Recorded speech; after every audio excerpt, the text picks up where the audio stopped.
l'hippopotame, le léopard. Alors, ce sont là les animaux intégralement protégés dans notre pays. Vous savez, le Congo-Brazzaville a une superficie de 342 000 km². Et les 2 tiers de cette superficie sont en forêt. Une forêt jusqu'ici protégée. Parce que quand on est de l'extérieur, on pense que non, la forêt du Congo est beaucoup exploitée. Quand on compare le taux de déforestation de notre pays à d'autres pays comme le Brésil, on remarque qu'ici au Congo, nous avons la culture de la conservation. Et la conservation de nos forêts n'a pas commencé aujourd'hui. Aujourd'hui, partout, on parle du développement durable. Notre pays a commencé à conserver les forêts il y a très longtemps. Dans les années 70, le Congo-Brazzaville a créé le clonage d'eucalyptus, qui est aujourd'hui étendu à d'autres espèces. Et aujourd'hui, cette technique est utilisée ailleurs, y compris dans les pays développés. Les gens clonent maintenant les plantes là-bas. Mais ça a commencé au Congo. Nous avons mis en place le SNR, Service National de Reboisement. Aujourd'hui, on parle du PRONA, Programme National d'Afforestation et de Reboisement. C'est une fierté écologique pour notre pays. Donc aujourd'hui, vous êtes, l'État compte sur vous. Quand on parle du PRONA, 1 million d'hectares d'arbres qui va être planté. Ce n'est pas l'État seulement. C'est les jeunes comme vous, c'est vous qui allez planter les arbres. Alors nous allons commencer à planter les arbres d'abord dans votre école. À la fin de ce théâtre que vous allez regarder, nous allons mettre en place un club des amis de la nature, composé de 20 élèves. Alors les 20 qui vont répondre à nos questions, enfin les plus rapides, vont être retenus parmi les 20 que j'appelle les 20 écologistes, les 20 amis de la nature. Et vous, ce travail, petit à petit, le théâtre de l'environnement, l'ACP viendra vous former pour vous dire ce que vous avez à faire, pour amener les autres dans le lot.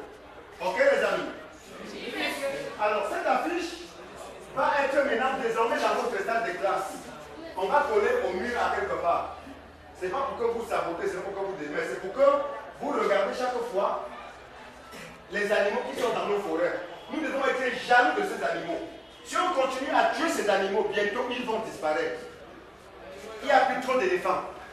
Les éléphants vont bientôt disparaître parce qu'on les tue beaucoup. Et on risque d'aller en prison. La capture, l'abattage et le commerce de ces animaux ou de leurs produits sont interdits par la loi. Ça veut dire si vous trouvez quelqu'un, celui qui tue ces animaux, qui abat ou bien complice, on peut l'arrêter et lui peut faire la prison. Ça ne veut pas dire qu'on ne doit plus manger la viande de brousse. Au Congo-Brazzaville, il y a des périodes d'ouverture et de fermeture de la chasse. Est-ce que vous avez compris? Oui. Le 1er mai, nous ouvrons la chasse au Congo. Le 1er novembre, nous fermons la chasse. Et quand on ouvre la chasse, ce n'est pas pour qu'on chasse des animaux pour vendre. C'est interdit de chasser des animaux et de vendre. C'est pour une chasse sportive, juste une chasse d'amusement. On peut tuer, je ne sais pas moi, des hérissons, on peut tuer avec autorisation, bien sûr, du ministère de l'économie forestière, quelques animaux, tels que l'antilope pour manger. Mais ces animaux, même si la chasse est ouverte, c'est interdit de les tuer. Même si la chasse est ouverte, c'est interdit de tuer ces animaux-là. Ok? Yes. On va remettre tout à l'heure 16 affiches à monsieur. Toutes les classes ici maintenant auront des affiches comme ça. Ça veut dire que vous êtes devenus des écologistes, des grands protecteurs de la faune et de la flore. Acclamez pour vous-même. Sans plus tarder, je vais commencer par vous raconter une histoire. Et cette histoire-là, après le théâtre va rentrer. Monsieur, on vous remet déjà ça. C'est l'histoire du manguier et du citronnier. Un jour, le vent en passant emporte une petite graine. La petite graine vole au-dessus des champs, au-dessus des marigots, des villes et des villages. Et hop, le vent lâche la petite graine. La petite graine tombe à côté d'un manguier. Elle donne un citronnier tout petit. Chaque année, le citronnier grandit. Mais tous les jours, le grand manguier se moque de lui. Regarde, mes feuilles te mettent à l'ombre. Les oiseaux se reposent sur mes branches. Mais toi, tu ne peux porter que des fourmis. Quand la tornade souffle, moi, je ne bouge pas. Mais toi, tu te balances. Tes feuilles touchent la terre, la boue te salit. Mais moi, je suis toujours fort. Alors, un jour arrive le grand vent de tornade. Le petit citronnier dit, à gauche, à droite. As-tu fini de bouger? Lui demande le banquier. Et tout à coup, le vent souffle plus fort.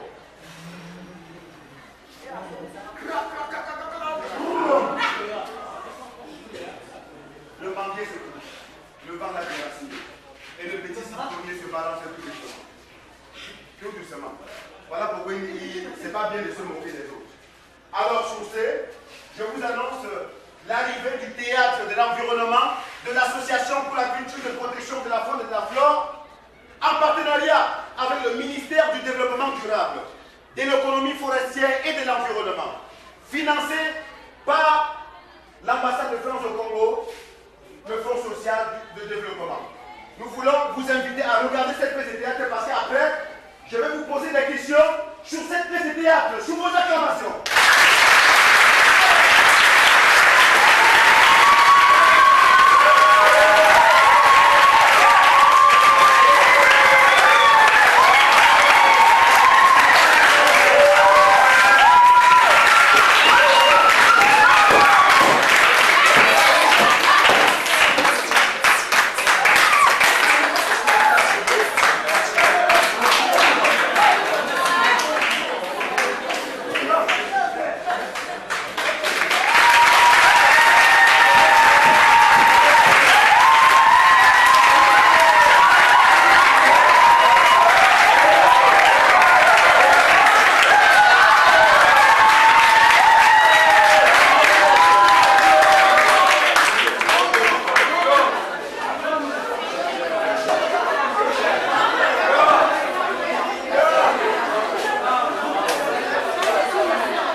Moi, je m'appelle Mokondi Kamona, le troisième descendant de la dynastie. village parle. Le leader, on va nous offrir les équipements que nous attendons pour abattre son peine les armes, avoir plus de planches et améliorer nos conditions de vie et de fonctionnaires. Et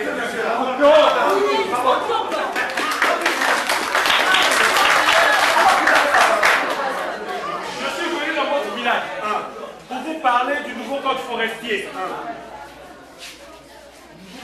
Ah oui, le nouveau code forestier. Nouveau code forestier, oyez! Acclamez pour le nouveau code forestier. Nouveau code forestier, oyez! Nouveau code forestier, oyez! Considérez le nouveau code forestier comme étant déjà approuvé. Nous l'appliquons. Monsieur le chef du village, je vais vous parler de l'article 144 qui vous concerne le premier. Ah, allez-y. L'article 144 dit que quiconque qui sera surpris en forêt sans avoir accompli les conditions légales d'exploitation du bois, on peut le mettre un peu de pouce. Mais c'est nous qui travaillons.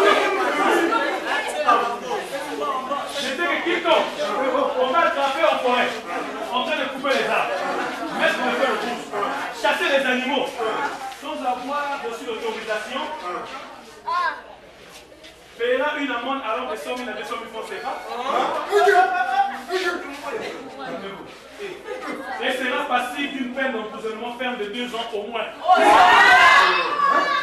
Je vais lui dire la vérité. Moi, je vais lui dire la vérité. J'ai pas peur de lui, là. C'est pas parce qu'il est beau. Dites la vérité, chef. Moi, j'ai pas peur de lui, hein. On vous soutient, chef. Cette forêt dont vous voyez, c'est notre patrimoine. Nos ancêtres l'avaient exploité. Nos pères aussi. Voilà. Aujourd'hui, nous l'exploitons. Demain, nos enfants l'exploiteront. Ainsi de suite, de génération en génération. Ce n'est pas vous qui allez nous empêcher de couper du bois dans votre propre forêt. Si c'est vous qui avez planté cette forêt, venez la lever d'ici. Ça, c'est bien parti. Du calme. Vous n'avez encore rien compris. Mais l'État ne vous interdit pas de couper le bois de gens pour vos besoins domestiques, pour satisfaire vos besoins pour en protéine animale, en tuant du gibier. Nous luttons contre l'exploitation irresponsable et intensive de nos forêts. Avec des quantités énormes que vous coupez tous les jours. Les forêts sont devenues désertes. Vous inondez tout ce bois dans les marchés de grandes On villes. ne doit plus couper du bois pour se réchauffer. Oh, arrêtez de dire On n'importe n'a quoi. plus tuer du gibier pour satisfaire nos besoins. On n'a plus tuer du gibier pour grossir. Arrêtez de dire n'importe quoi. Mes amis, l'État n'interdit pas aux gens de couper du bois pour cuire leurs aliments. L'État n'interdit pas aux gens de couper, de tuer le ngoumba pour satisfaire ses besoins en protéines animales. Mais l'État lutte contre des vendeurs de forêts comme ça. Qui rentrent dans la forêt, qui coupent les forêts du jour, pour faire les charbons. Les forêts de nos villages sont devenues des déserts. Aussi longtemps que je resterai chef de ce village, je dis qu'on va couper. Écoutez-moi bien. Et moi, chef de poste, je veillerai à ce que vous ne rentrez plus en forêt de jour ni de nuit. Calmez-vous. Mais laissez-moi.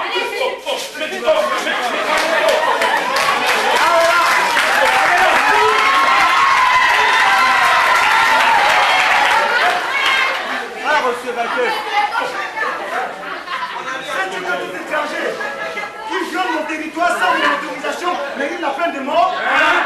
Je devrais te corriger. Tu as de la chance que nous sommes des bons citoyens et que nous avons le respect. Allez, sortez. Laissez-le sur la détachez-le. Allez.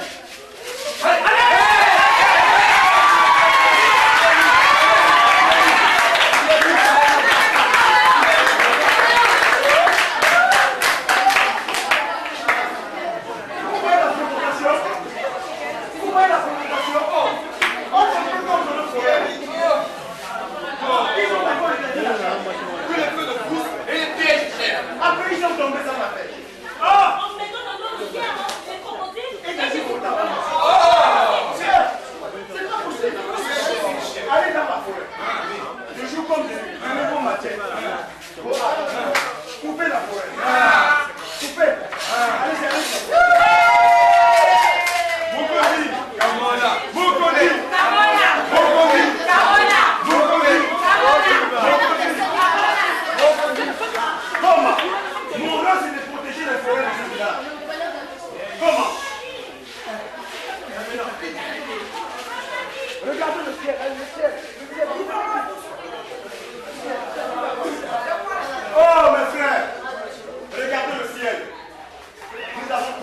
forêt. On a trop, la pluie ne tombe pas. Regardez le ciel. La pluie ne tombe pas. Mais nous devons faire quelque chose. Oh. Mais pourquoi la pluie ne tombe pas? J'ai entendu dire que dans ce village ici, une femme en colère aurait monté la nature. Aurait jeté du foufou dans le WC. La malédiction nous a frappé. Voilà pourquoi il ne pleut pas. Mais comment devons-nous faire pour réparer cette chose? Comment devons-nous faire pour réparer cette misère? Les pluies que vous voyez tomber, ça ne tombe même plus. Les pluies commencent à nous bouder dans Ça nous boude. Vraiment. Et l'agent forestier. Mais vous, moi je n'ai jamais vu une population comme ça. Eux là, ils sont capables de rendre une forêt vierge déserte en 24 heures. Eux. Regardez comment vous êtes maintenant malheureux. Où sont partis les arbres de votre forêt? On ne savait pas. Hein? On ne savait pas. Ça fait longtemps qu'il ne pleut plus dans ce village. Nous avons fait le rituel des pluies. On a offert des sacrifices de la terre et rien. La pluie nous a rayé de la liste. Mais la pluie nous coûte. Mais c'est avec raison. Mais comment avez-vous coupé les arbres jusqu'aux racines sans en planter un seul? Voilà. Mais c'est une vengeance. Ah, vous vous êtes vengé contre moi? Oui, pour couper la forêt parce que vous nous avez mal parlé. Ah bon?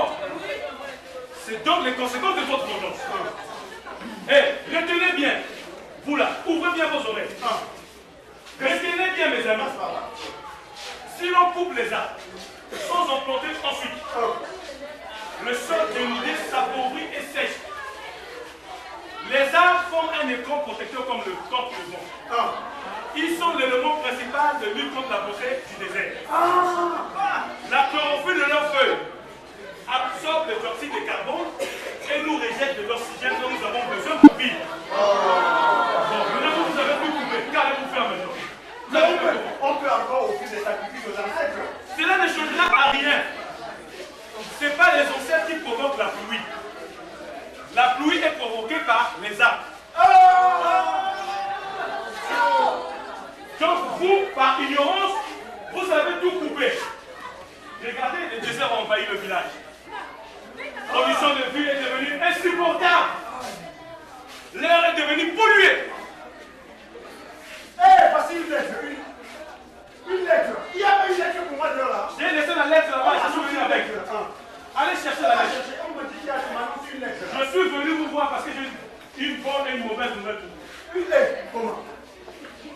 La bonne nouvelle. Comment va la bonne? La bonne nouvelle, c'est que votre village est devenu invivable.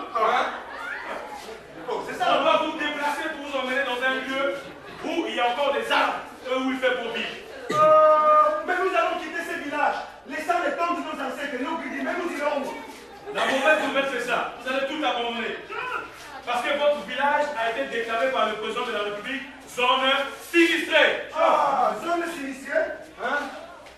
C'est dit dans cette lettre. Vous pouvez lire, hein, Moi, c'est parce que mes lunettes se sont cassées. C'est pas parce que je ne sais pas. Non, lis-moi la lettre. Les amis, il faut envoyer les enfants à l'école. Le chef ne sait pas lire. Parce que son diplôme, il a comme diplôme que l'acte de naissance, son acte de naissance. Le seul papier où l'État a mis le cachet, acte de naissance. Lisez. C'est parce que mes lunettes se sont cassées. Annonce-moi cette bonne nouvelle. Donnez-moi que je vais passer la vie. La conclusion de cette lettre dit que les populations de Mbala doivent évacuer la localité dans le but bref délai. Mais pourquoi? Pourquoi? Compte tenu de manque de pluie et de sécheresse prolongée, parce que vous avez coupé les arbres, votre site a été déclaré par le président de la République zone sinistrée. Déménagez.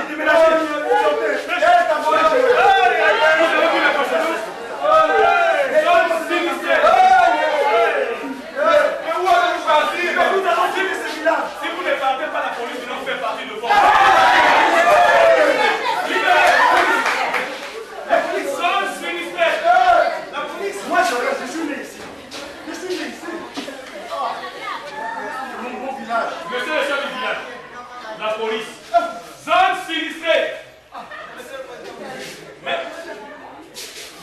amis, ils sont devenus sinistrés parce qu'ils ont coupé tous les arbres. Regardez de l'eau, c'est beau ici, hein. Regardez l'eau. Ah, c'est joli. Ici, c'est beau. Donc, c'est comme ça avant. Les eucalyptus alignés, les arbres alignés. C'est beau, hein. C'est très beau ici. Nous allons maintenant faire ça. Écoutez, vous arrivez dans ce nouveau village. Dans ce nouveau village, l'État a lancé un programme d'afforestation et de reboisement qu'on appelle le PRONAR. Rona, Ah oui, Programme national d'afforestation et de reboisement. c'est ça.